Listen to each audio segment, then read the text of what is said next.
Hi, I'm Rabbi Ari here at Temple Shalom in New Milford, Connecticut, and it is Sukkot right now.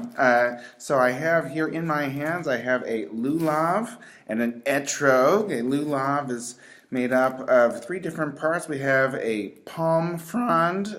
Some people say that's symbolic of our spine, that we should have integrity. We have myrtle leaves over here. Some people say that they resemble eyes, so we should always be on the lookout for good opportunities to help people. We have willow leaves from the weeping willow over here, and some people say that those resemble our lips as a reminder that we can use our words to say hurtful, shaming things, or use our words to help people and advocate for justice and righteousness. We have the etrog here. It resembles a lemon, except it has this pitom on the end of it. They come from Israel. They're actually quite fragrant. Some say that it resembles the heart, as a reminder that you should always have heart. So on this holiday of Sukkot, we say the blessing, Baruch atah Adonai Eloheinu melech haolam asher kashanu b'mitzvotav v'tzivanu al netilat lulav. And we hold the etrog in the left hand, the lulav in the right hand, and we shake it in every direction as a reminder that God is everywhere, up in heaven above and on the earth below.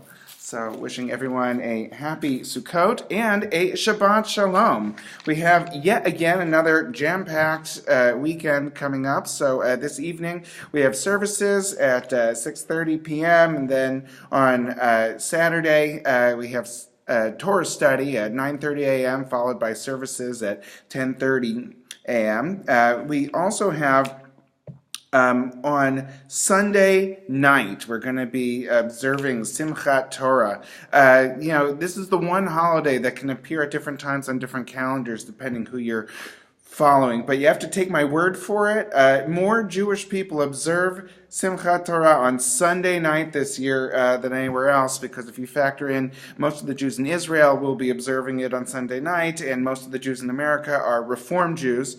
Maybe not most, but there's more Reform Jews than any other contingency.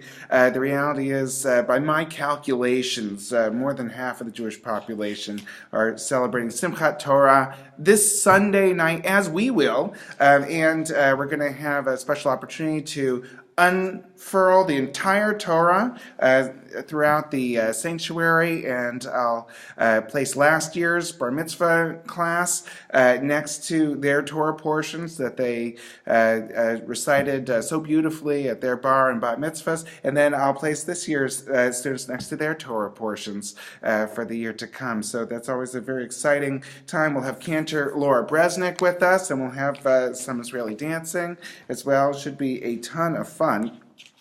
And then on Monday morning, we'll continue with further Sukkot-Simchat Torah services. There is a Yizkor service, so if there's anyone in a year of mourning, or anyone who's observing a yard site, or anyone who really is just remembering someone who's very close to them, then you can come to that service, and there will be a Yizkor service as part of that service on Monday morning at 10 a.m.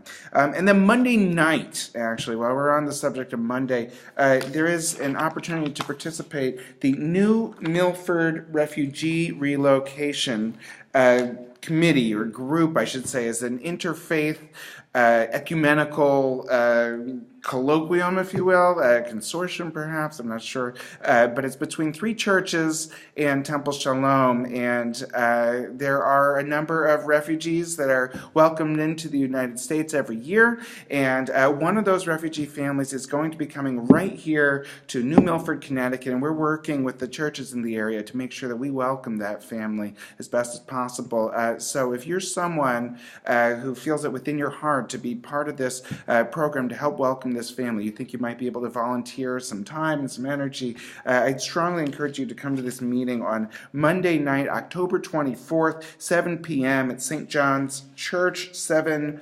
Whittlesley Avenue in New Milford. It's off the green. You'll see my car in the front somewhere with a big R on it for Rutgers or Rabbi or Rosenberg or what have you.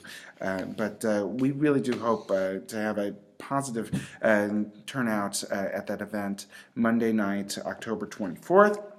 few other things put on your radar screen. We will be having our Tikkun Olam retreat, December 9th through 11th, and now is the time to RSVP for this.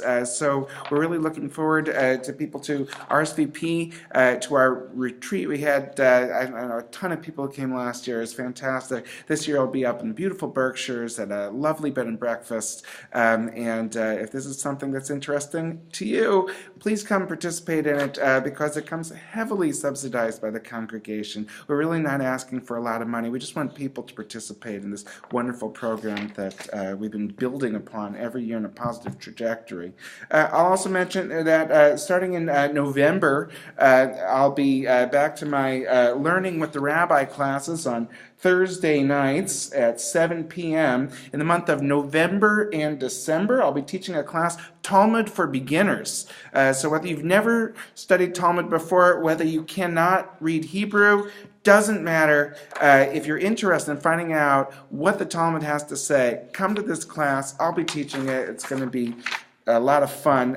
Also, I should mention in December 2nd, we have the first of our scholars that are going to be coming to visit us, and this is Rabbi Bert Visotsky, who's a renowned rabbi. He's often listed as one of the most influential rabbis in America. He's just written this fabulous book, Aphrodite and the Rabbis, How the Jews Adapted Roman Culture to Create Judaism as We Know It. And as luck would have it, he only lives not too far from here, and he's going to be coming right here to deliver that presentation. So without any further ado, I just wish everyone a Shabbat Shalom and a Chag Sameach.